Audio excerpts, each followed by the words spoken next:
Okay, so while we're studying interest, simple interest is great, but most loans are not a simple interest loan. Most loans are done through compound interest, so we need to learn about this formula in section 11.3. Specifically, we're going to focus on compound interest and present value. If you do not have a scientific calculator, you probably will want one for this section. It will be very difficult to do on just a pocket calculator. If you have an iPhone, a lot of you, if you turn your iPhone sideways, will have a fancier version of the calculator that you may find useful. Okay, so first thing, let's do some terminologies. An investment is the use of money or capital for income or profit. There's two different types of investments that you can have. You can do a fixed investment or a variable investment. In a fixed investment, your principal is guaranteed and the interest is computed at a fixed rate. In a variable investment, neither the principal nor the interest is guaranteed. So I don't know if you guys remember back in the days of the variable, of the ARM, which is a variable mortgage rate. That's what caused a lot of people to go bankrupt because the interest rate kept going higher and higher as the economy went downhill. So if you're ever trying to get a loan, I would try to get a fixed rate on your loan. Okay, so the first thing we're going to work with is compound interest. Interest that is computed on the principal and any accumulated interest is called compound interest. Okay, so for example, they could charge you interest every month and then they'll add that amount to your loan. So if you don't make your payment, it'll just keep going up and up and up and up, the amount that you'll have to pay them back. The formula for compound interest is A equals P times the quantity of 1 plus r divided by n raised to the nt. Okay, so A is going to be the amount that's accumulated in the account. Okay, so say for example I borrowed $100 and $10 of interest has accumulated, my A would be 110. P is going to be the principal, which is the initial amount that you've borrowed. R is your annual interest rate as a decimal. So be careful, make sure that you notice it's annual. So if they said, for example, that you've made a loan for 6 months, that's going to affect your T, so just be careful. T is going to be time in years. So again, if they said that you did a loan for 6 months, your T would be a half of a year. Be careful. N is going to be the number of compound periods per year. So some common ones that you're going to hear are going to be the words semi-annual. So if you hear semi-annual, that means you would have 2 compoundings a year. You could also do quarterly. Quarterly means you have 4 compoundings per year. You could do monthly, which would be 12 compoundings a year. If you have a really bad loan, you could do daily, so you'd have 365 compoundings a year. Don't get those loans if you're out there shopping. Okay, so let's look at an example so that you can see how to do this. And I'm also going to show you how to put it in your calculator because that can cause an issue for some people.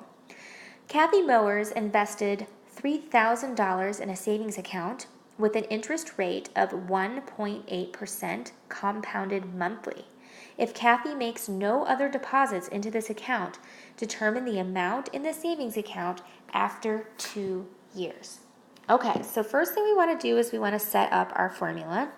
And so that is A equals P. Okay, P is the amount of the initial loan, which was $3,000 for the initial investment. And then in parentheses, 1 plus R. R is your interest rate as a decimal. So you need to turn 1.8% into a decimal. It is not 0.18, that would be 18%. It's 0.018 divided by the number of compoundings a year. We're compounding monthly, which means we'll compound 12 times a year, raised to the nt. So again, n is 12 compoundings a year times the number of years we're going to have this, and we're going to have it for 2 years. Okay, now if you type it in just like that, you'll get the right answer as long as you put the 12 times 2 in parentheses. If you don't do that, you're going to run into an issue. So let's take a little video of how we can type this in, and I will show you how to do that really quick.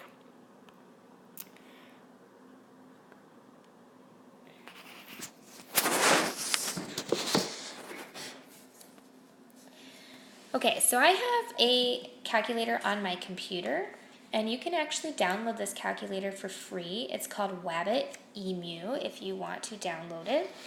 Okay, but let's just check it out. I'm going to clear my screen so that it doesn't look too busy for you. And I'm going to put in exactly what I typed in before. So I'm going to do the initial amount of my loan, which was $3,000, times, in parentheses can be your times, 1 plus R, which is 0.018, divided by N, which was 12, raised, so I'm going to use my little caret key, and then I'm going to put that in parentheses to the N, 12 times 2, NT. Close my parentheses and hit enter, and I get my answer of 3109.88365.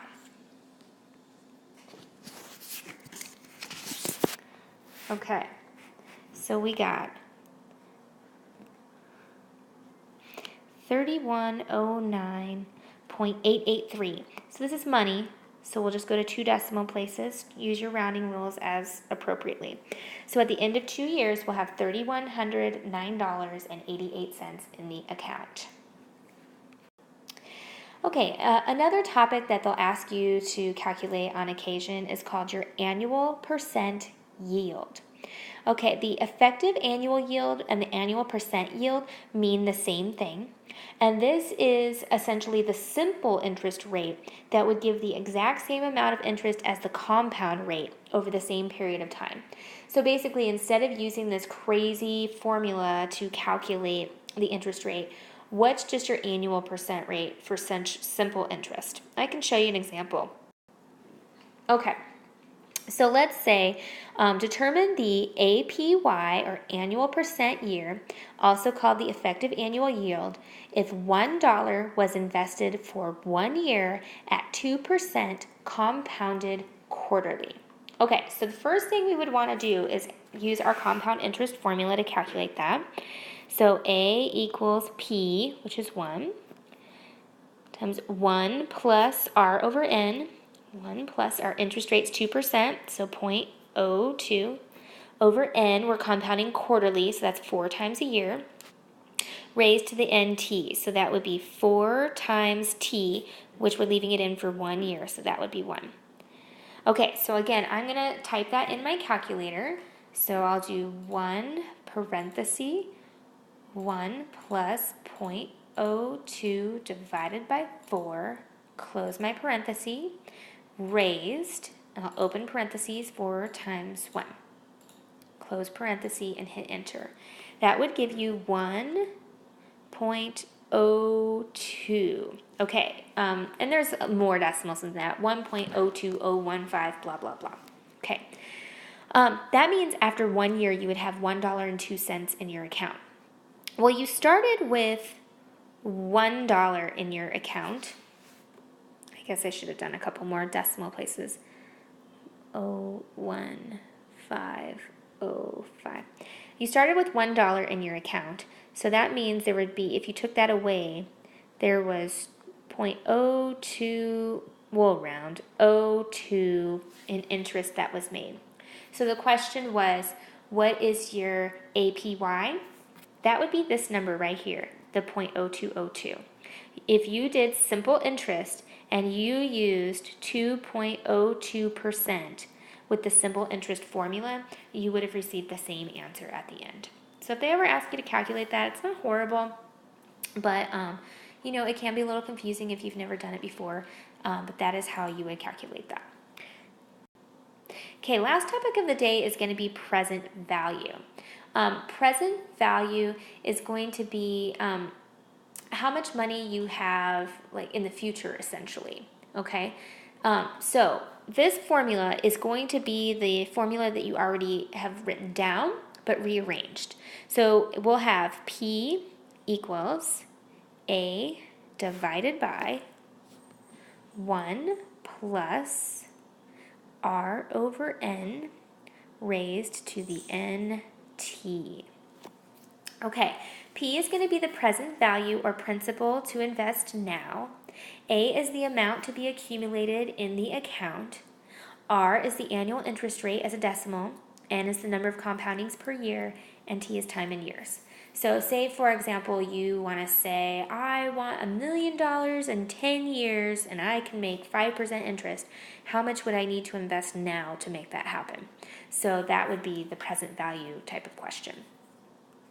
So let's look at an example.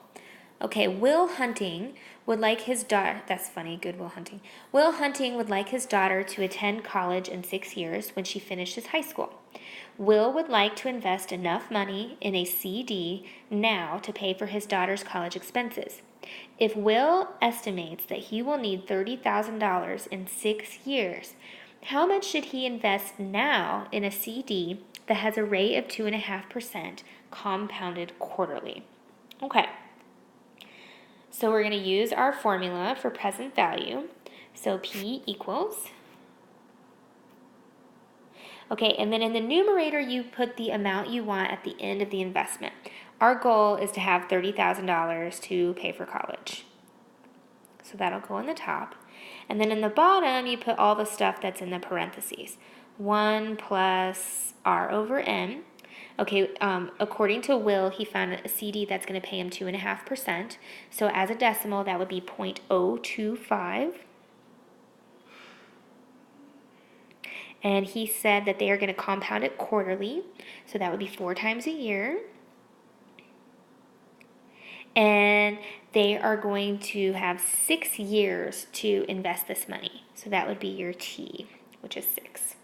Okay, now the trick is you got to get this typed into your computer correctly or into your calculator correctly. So what I would do is I would probably type this in 2 stages. I would first type in the denominator and figure out what that is going to turn into, and then I would take 30,000 and divide it by that amount.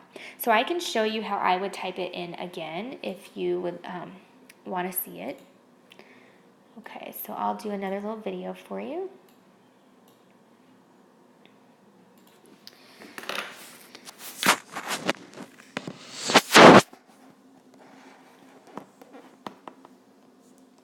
Okay, so I've got my calculator again, and I'm going to type it in. I'm going to type the denominator in first because I would like to figure out what that's going to be.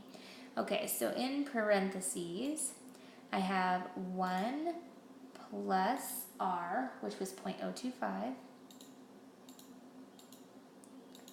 over 4 compoundings a year, raised to the NT, and that was 4 times 6. Notice I put parentheses around it. Okay, so that's my denominator. It's a horrible, horrible decimal. Now, you do not have to type that denominator in again. I'll show you a little trick. So we want to take 30,000 and we want to divide it by that number. So we're going to do our 30,000, and we're going to divide. And we want to divide it by the answer that's up here. So we're going to hit the button that says second, and then we're going to hit the button at the bottom that says answer, which it looks like the negative sign, but when you see it, it'll type in A and S. And that'll automatically take this horrible decimal and type it in there for you without you having to do that. And then you can hit enter, and it'll give you your answer. So you would need to invest $25,833.30 today in order for your daughter to have $30,000 in 6 years. Okay, so the answer to this question is $25,833.30. That is the present value of what you would need to invest to reach your investment goal.